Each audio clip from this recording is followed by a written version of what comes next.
made up of? Air is a mixture of many gases. It is mixture of oxygen, nitrogen, carbon dioxide, water vapor and dust and smoke. Next, let us learn about water vapor. We all know that air contains water vapor.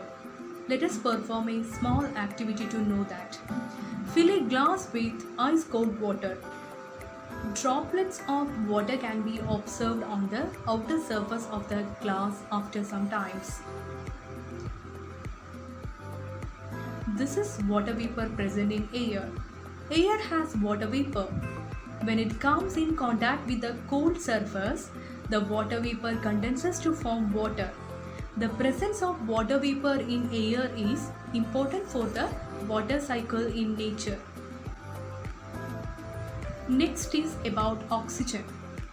Oxygen is essential for burning.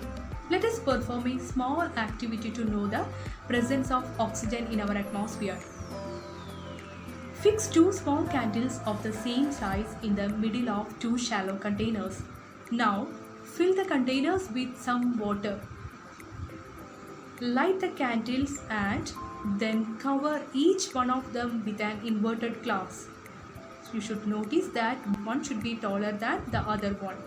Observe carefully and what happens to the burning candles and the water level inside the container or glass.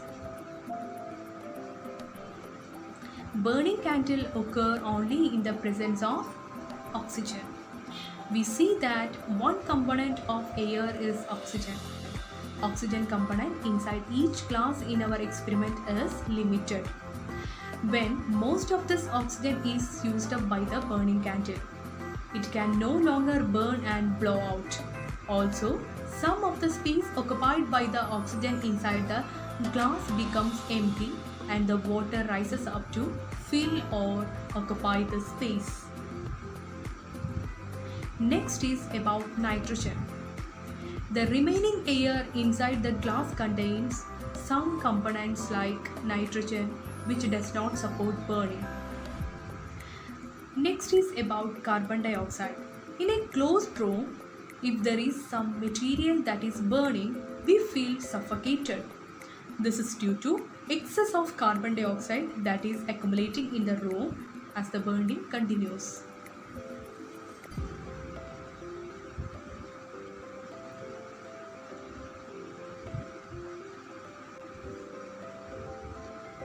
Children, plants and animals consume oxygen for respiration and produce carbon dioxide. Plant and animal matter on burning also consumes oxygen and produces mainly carbon dioxide and a few other gases.